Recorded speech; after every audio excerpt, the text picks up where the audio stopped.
Have you ever found yourself getting into a codependent perfection self-sabotage spiral? Well, look no further as we talk to Victoria Albina and explore why this happens and how to get out of it. Hi, my name is Meihofer, and on this channel, I help you gain optimal health through knowledge and movement. So I want to welcome Victoria to our amazing community. One thing I wanted to start with, because I think this is really cool. When I was looking at some of your other stuff, is I love how much you talk about the brain and how the brain really informs a lot of these things that we do. So when you share about perfectionism and about getting into a fight with maybe your significant other when things seem really well, you talk about these different aspects of the brain that sort of play into this. And I think that's something that I had not really ever heard about before. And I love it, the way you explain it. Oh, thank you. Yeah. My work is, having been a nurse practitioner I am a nurse practitioner and having been in health and wellness for 20 years, my passion is really to help folks who are socialized as women and gender non-binary folks to connect in with mind, body, and spirit, and to understand the interplay in these deep ways and how much what we experience as children gets written into our consciousness as a form of truth. And we believe what we believe because we've thought it so many times. So yes. To use the example you brought up, things are going really well, and your partner says something that reminds you of something you experienced in childhood, right? Something that may seem negligible to them, but impacts that part of you that still believes that it's true. And so it may spark abandonment. It may spark you into people pleasing, into a codependent thought habit, where if they're not happy, it feels like you cannot be happy, like that's some kind of impossibility. And so we react from those places if we haven't trained ourselves to pause so that we can tap in and respond instead of reacting. Right. So incredible to me how many times, and I love how you bring that mind, body, spirit, because I think that in today's medical society, we sort of divide each one of these parts out, but they're really all one thing. Absolutely. And so I love how you explain that and bring it all together of, this happens and how can you then react versus respond? There's so much expansiveness possible when we come to believe that our mindset matters, that the thought habits that we have now are simply habits and not labels, right? So I don't talk about codependence. I talk about codependent thought habits because I deeply believe that codependent thought habits, perfectionist, people-pleasing thoughts, these are really just childhood survival skills or skills we learned in our adolescent years, in our 20s, right? We learned them to survive different situations. And so they're not definitive of us.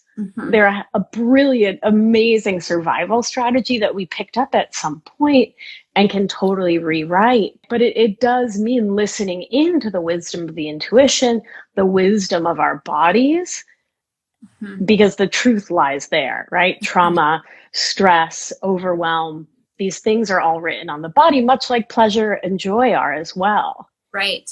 So in your experience, how do you get people to create that pause or that ability to become inquisitive about those moments and those things? We talk about stepping into that role of being your own watcher. And so developing the skill of really recognizing that you are not your thoughts. Your thoughts are just the firing of neurons in your brain, right? That yes, are informed by your society, by your culture, by however you're socialized, right? This is not like blaming anyone for having any thoughts that are getting in their way, right? We're all taught to think the ways we are taught to think. And so really being able to recognize that, believe that, and through that process of daily thought work, we can train ourselves to get into watcher mode for ourselves. And as our own watcher, we can see our thoughts like a billboard in Times Square, right? Versus believing that it's true until we've paused to be curious. Right. Meditation, mindfulness, and daily journaling, daily thought work is a written process in which we pause to be inquisitive using the thought work protocol that I teach my clients. And very through cool. These modalities, we can really step into just not believing the stories we've habitually told ourselves. Right. It's kind of interesting when you say that thought work and writing are the same, and then believing those stories. It's like you're rewriting your story. I mean, you're physically rewriting it.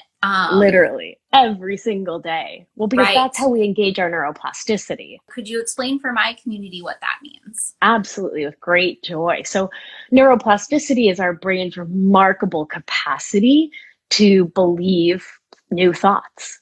So, so if you never in your life were scared of dogs, and then all of a sudden, every time you go out, a dog starts to attack you, you will soon begin to believe dog bad, right? And if you grew up in a setting where codependent thinking is modeled for you, you will come to believe that the only way to survive is to go along to get along, right? To keep everyone around you happy as a way to keep yourself happy. And once we literally rewrite the new story, we practice that thought, and we practice it, and we practice it, and we practice it, and we practice it. So it gets into our mind, body, and spirit on a new neural track.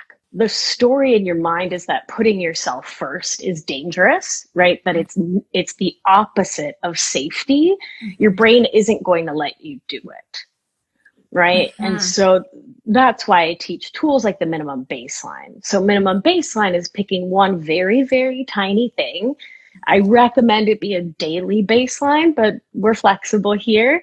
But we pick one tiny, and when I say tiny, I say infinitesimally small thing to do, and you do it every friggin' day, whether you want to or not, because the goal is not to do the thing.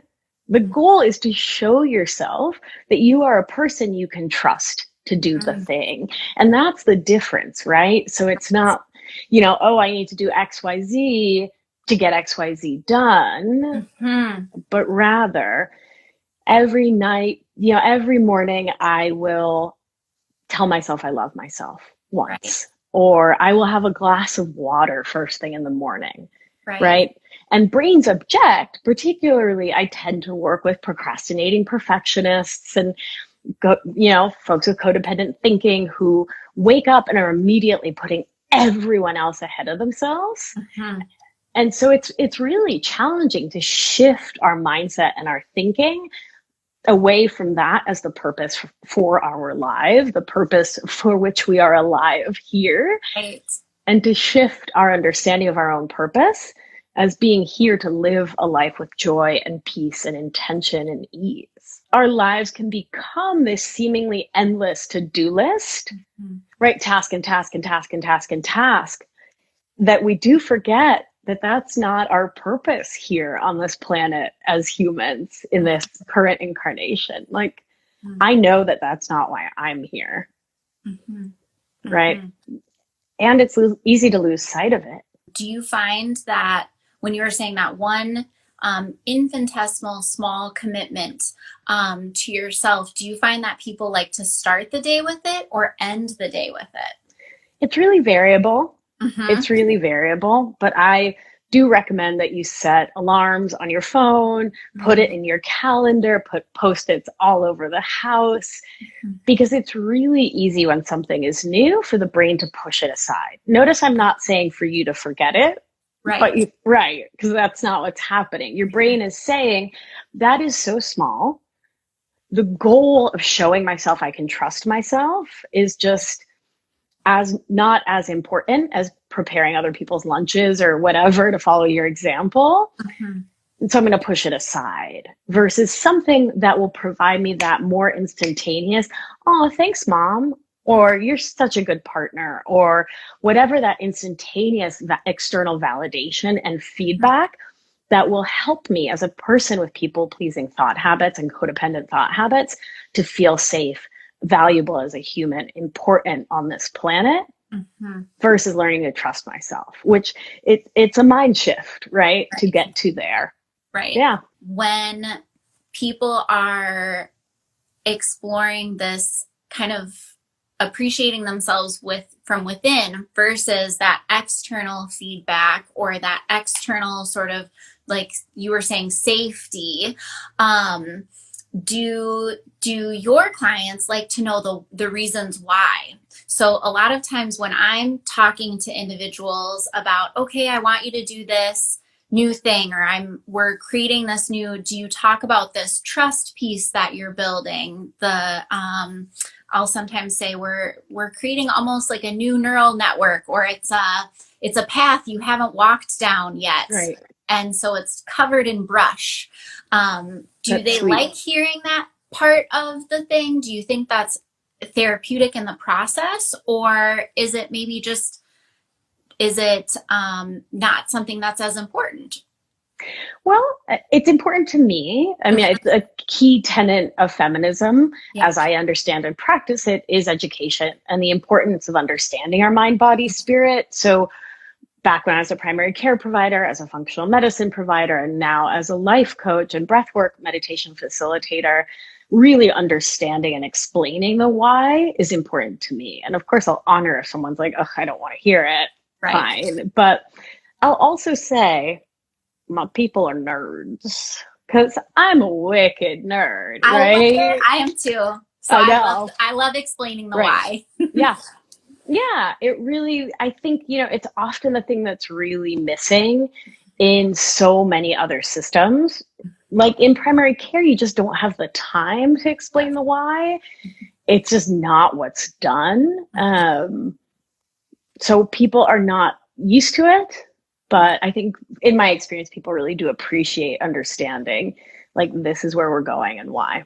Mm-hmm. Yeah. Very, very, very cool. About 15 years ago, when I dedicated myself to understanding, working through and rewriting my own codependent, perfectionist, and people-pleasing thoughts, what I realized is those thought habits are predicated on not being honest, right? So not being honest with ourselves, with the people we love, with the people we work with, just not being honest in general, not from like some evil, malicious place, like my goodness, but rather from that self-protective place of wanting other people to think well of us per what we think they want by some sort of like mind reading. And it's not honest living. Right. How did you find that safety and authenticity within yourself to then come to this platform in place to guide other people? Yeah, it's a process. It was a much like, it took me, a decade of doing it myself to heal my gut before I found the right functional medicine provider, got the right tests, figured that out. It took me a decade of doing it on my own to get to where I am, which is why I've put together a program that I think 6 months is pretty succinct, in which I'm like, here you go, babies. Like, here's the how. Lots of meditation, lots of introspection, lots and lots of crying every day, lots of looking at my thoughts and really being diligent and dedicated to really coming to understand my own mind so I could manage it, which is so different from controlling it. I'm never seeking to control my mind, my body, my spirit, but rather to get into that honest conversation with all these parts of myself so that when my inner children speak up and like stomp their little feet, which they love to stomp their feet, right, or tell me to be suspicious, right, I can begin to discern what the what is, because I now know my own habits. I now know my own patterns, and I'm able to show up for myself, the people I love, my world, with that honesty, with that authenticity, because I know when I'm pulling a fast one now. Can you kind of explain for all of us that differentiation from manage versus control? So when I think about control, I think about suppression, right? And trying to block ourselves from having thoughts or having feelings. And my work is the actual, literal, in every way opposite of that. We need to feel it all, right? Versus emotionally bypassing, trying to slap a happy thought on it or a positive feeling, which is total bullshit. All feelings are perfect and amazing, and they're just more information. So instead of trying to force any kind of solution by trying to control it, what I encourage folks to do is to really see their thoughts and experience the feelings those thoughts are creating for them in their lives. And by experiencing that feeling and really processing it through our bodies, we can then release it versus controlling, which stuffs it down and it just stays within the system. Right. Like your physiology is so brilliant. It's not like going away if you just like ignore it. Right. And so when I talk about managing our mind, what I mean is when you hear yourself having that habitual thought that's mean to you, that's judging someone else, that's out of acceptance, that's from fear or worry versus love, you get to pause. And that's when you step into your watcher, right? To say like, oh, I recognize that thought. The next step here is to start shit, like to pick a fight because I'm feeling unloved, or I haven't given myself attention, or I haven't gotten the attention I've wanted to feel safe, or instead of actually managing your mind so that you can ask for what you want from a place of empowerment. Because from here, right, and posture is an important indicator, right? All that sensory motor stuff, right? So from here, from our power, we can say, hey, babe, I have a need. And from here, we react. Right. Have you found that in working through these emotions, people's digestive tracts change or free up or? Absolutely. Let me tie that into what you were just talking about, because no, please, it's perfect. Because I think there's a correlate here that's really interesting and important. So when I think about this sort of, hold on, I'm just going to push the camera back. Here we go. Right. Like this collapsed posture, it's body armoring, right? So I think about a boxer ready for the next blow. And so we're moving in this transverse plane, right? Or we're not moving in a transverse plane, rather, right? We're in this sagittal plane, bracing the whole animal. And so when the physiology is repeating that message through the nervous system of brace, the other shoe is going to drop, I'm going to be disappointed, things are going to get bad, something bad is about to happen, because it always does, it always will. When that is part of the story about life, we're in sympathetic activation, right? We're in that fight or flight state you were referring to. We're in adrenaline and norepinephrine, eventually cortisol, versus like that really nice acetylcholine, right? And so when we're in sympathetic dominance, secondary to everything that has happened in our lives leading to this stance, and I don't mean physically, folks. I mean like emotionally, right? We're here. Where you see my arm, we're in and collapse, because we're as brilliant, amazing mammals. We want to protect the vagus nerve because it's the shutoff switch for the whole animal. So a technical knockout is a hit to the vagus nerve and you're out. And so we're here. And so when you're emotionally there, again, that feedback loop with the nervous system keeps our digestion from running well. Our digestion works optimally when we're in ventral vagal, which is the part of our parasympathetic nervous system when we're in rest and digest. Thus, it's called rest and digest. When we feel safe and social, connected with other humans, when we are more here or even here than here, right? And it's a feedback loop, right? I don't think that like a history of sitting like this will cause digestive issues, but it's part and parcel. Yes. It's like one of the layers of the thing. Yes. And so to bring it back into mindset and emotional wellness, when we are having chronic negative thoughts about ourselves, when we're being mean to ourselves, when worrying is our predominant state, when we're future tripping or rolling around in the past, and when we're just generally being mean to ourselves, which so many of my clients come to me not even realizing how mean they are to themselves. When we are operating from there, our vagus nerve is not flowing the way we need it to get, if you think about the biggest issues that most primary care see around digestion, it's irritable bowel syndrome.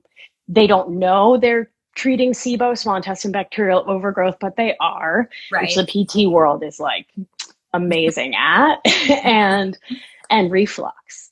Yes. And so all of these really common conditions have to do with the migrating motor complex in the small intestine. When you're stressed, when you're overwhelmed, when you're worrying, effectively when you're in fight or flight, when you're here. When you're here. And so I don't think it behooves us to talk about emotional regulation as like this holy grail in which we're never supposed to feel angry or sad, upset or worried, right? And I think that's starting to happen here on the gram and in these spaces where like emotional regulation is replacing positive vibes only, like as the goal. And I just don't think it's the goal, right? For me, the goal is to support myself in going wherever I need to go, knowing that I have the skill set to bring myself back. Yes. So when I was chronically anxious, sympathetic, fight or flight, up the polyvagal ladder, to use that language, I didn't have the tools to bring myself back. So it became a problem.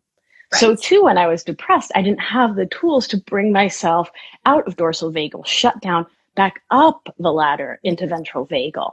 So it's not that ventral vagal is like the best thing, right? It's not about judgment. It's about having tools and skills to get yourself to where you want to go. How did you end up where you are now? I think it's so lovely and such an amazing holistic space that I strive to be in. And so, what was that like? The shift from medicine to life coaching? Yes. Well, so I realized that there was a lot unsaid, and I realized that it was no longer in alignment for me to be part of the medical machine, and encouraging particularly folks, New Yorkers, who tend to have some elevated anxiety or anxious responses, in really supporting that what often became an over focus on the numbers and the data and the labs and the grams of this and the macros of that. It felt like what we were leaving on the table was this belief and trust in self, right? And this real prioritization of the internal healer. So a big part of my witchy understanding of the world from a feminist framework is that we are the best medicine that we need, right? We have the healing capacity within us, and all the systems of oppression that have been layered on top of us have kept us from fully stepping into it, which is the system's fault, the multitudinous system's fault, not ours. And we get to find these ways to reconnect with that inner healing capacity. And for me, sitting in the clinic day after day with folks being like, well, my B12 is at 950 and not 1,000. I feel amazing, but should I up it? And I'm like, dude, you feel amazing. Chill. Right. Well, my TSH is at 1.6 and you told me it should be 1.5, but I feel amazing. And I'm like, cool. Right. Right. Cool. Mm-hmm. Right. And so that my work now, coaching folks with codependent, perfectionist, and people-pleasing thought habits, is to help folks to break free of external validation. Mm-hmm. And as a healthcare provider, what I was saying was we need external validation. Right. We need data. Right. And I just, Mm-hmm. that's not why I was put on this planet. Like that's for a different kind of nerd. Because I think all of that, not all of that, but some of that is incredibly important. Yes. And it's not how I want to interact with folks. So I realized that trauma, stress, this mind-body connection, that's what was missing. And so I've always brought it into my work, even as a primary care provider. But it really is my passion. It behooves me as a licensed healthcare provider to say this very, very, very plainly. Do not get your medical or mental health care from Instagram. Please see real live providers in real life. Mm-hmm. My saying that my passion is working on mindset, that's not a replacement for getting your thyroid tested Yes, mindset, mental health plays a big part in the treatment of IBS, SIBO, reflux, etc. And you need a good stool test, and you need it's a both and, not an either or.